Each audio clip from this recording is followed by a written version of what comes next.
Hello friends, जय जिनेन्द्र, जय Shri Krishna. Love at first bite में तमारुं स्वागत है। आज हूँ तमारी साथे शेर करीश मैंगो फिरनी रेसिपी। जो तमने मारी आ रेसिपी गमे तो लाइक करजो, शेर करजो और मारी चेनल ने सब्सक्राइब जरूर थी करजो। मैंगो बारे मास नहीं मळता, फक्त उनाळामां ज आपणे मैंगोना स्वादनी मजा लई सकीए छीए। तो आज हूँ मैंगोमांथी थिक डिलिशियस अने क्रीमी डेजर्ट बनाववानी छे। तो चालो आपणे स्टार्ट करीए रेसिपी बनाववा। पहला एक बाउल में 4 टेबलस्पून राइस लेवाना छे। आपणे भात बनाववा माटे जे चोखा वापरता होय ई पण लई शकाय, पण बासमती राइसथी फिरनी वधारे सरस बने छे। हवे राइस ने 2-3 पाणीथी वॉश करी लेवाना छे अने एमां पाणी नाखीने अर्धो कलाक माटे साइड पर राखवानुं छे। अर्धो कलाक थई गयो छे। हवे जे चोखाने पलाळवा माटे आपणे एमां पाणी नाख्युं हतुं ई काढी लेवानुं छे अने चोखाने मिक्सर जारमां नाखीने एमां 2 टेबलस्पून पाणी नाखीने ग्राइंड करी लेवाना छे। आपणे एनी एकदम थीन पेस्ट नथी करवानी। राइसना बारीक दाणा आपणने हाथमां फील थाय एवी पेस्ट बनाववानी छे। हवे आ पेस्टने एक बाउलमां काढी लेशुं। हवे 2 मैंगो लेवाना छे अने एनी छाल काढीने एना स्मॉल पीसीस करी लेवाना छे।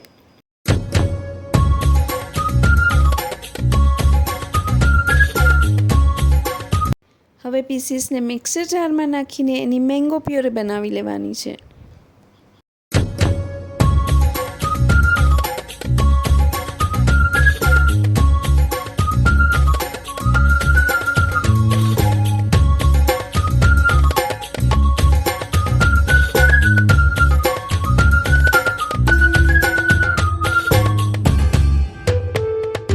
हवे आपणी बधी सामग्री रेडी छे। 1 लीटर दूध, 2 मैंगोनी puree, 100 gram sugar, 4 tablespoon rice पीसेला, 2 tablespoon chop dry fruit, 1/4 teaspoon एलची पाउडर। हवे एक पेन में दूध ने गरम करवा राखवानुं छे।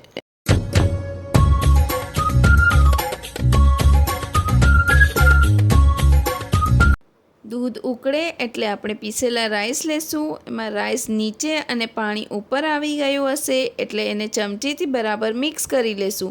हवे धीमे धीमे उकळता दूधमां राइसने नाखशुं अने बीजी बाजु चमचाथी दूधने हलावता रहीशुं जेथी एमां लम्स न पड़ी जाय।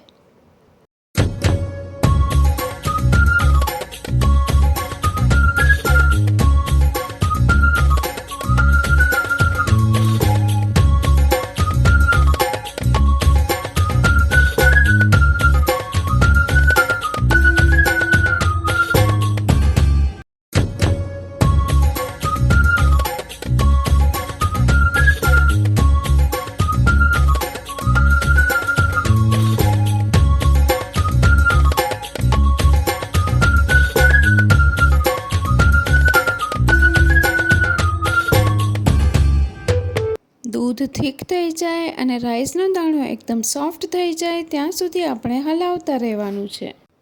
फीरनी एकदम थीक होय छे એટલે આપણે ખીર જેવી કન્સિસ્ટન્સી રાખવાની છે।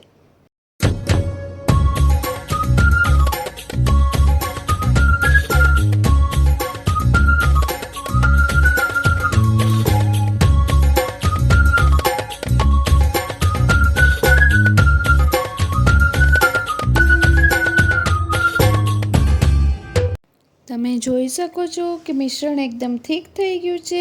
હવે એમાં સાકર, એલચી પાવડર અને ડ્રાય ફ્રૂટ નાખીને બધું મિક્સ કરી લેવાનું છે।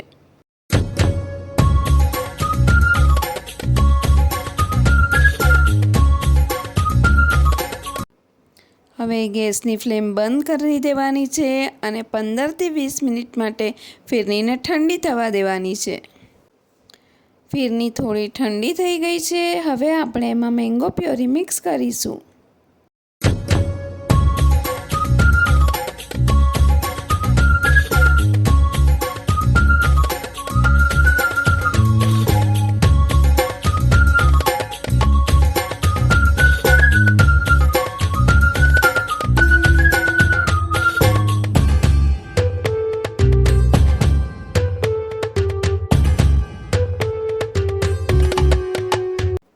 तो रेडी है अपनी मैंगो फिरनी। एने रूम टेम्परेचर पर ठंडी थवा देवानी छे अने पछी फ्रीज में सेट करवा राखवानी छे। મેંગો ફિરનીને માટીના વાસણમાં સર્વ કરવામાં આવે છે. માટીના વાસણમાં સર્વ કરવાનું કારણ એ છે કે ફિરનીમાં જે પણ મોઇશ્ચર હોય એ માટીનું વાસણ સક કરી લે છે અને ફિરની થીક થઈ જાય છે. અને બીજું કારણ માટીના વાસણની સુગંધ ફિરનીને ઓર ટેસ્ટી બનાવે છે. 3-4 કલાક ફ્રીજમાં સેટ થયા પછી હવે ફિરનીને ગાર્નિશ કરીશું. મેં અહીંયા ફિરનીને મેંગોમાંથી બનાવેલા ફ્લાવર અને ડ્રાયફ્રૂટથી ગાર્નિશ કરીએ છે.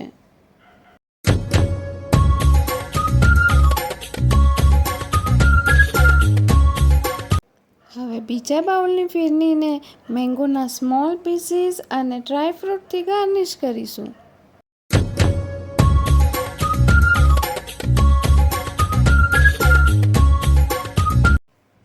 તો રેડી છે આપણી મેંગો ફિરની. જો તમને મારો આ વિડીયો ગમ્યો હોય તો લાઈક કરો, શેર કરો અને મારી ચેનલને સબસ્ક્રાઈબ કરો અને આવા નવા વિડીયો જોવા માટે બેલ આઇકન જરૂરથી પ્રેસ કરો.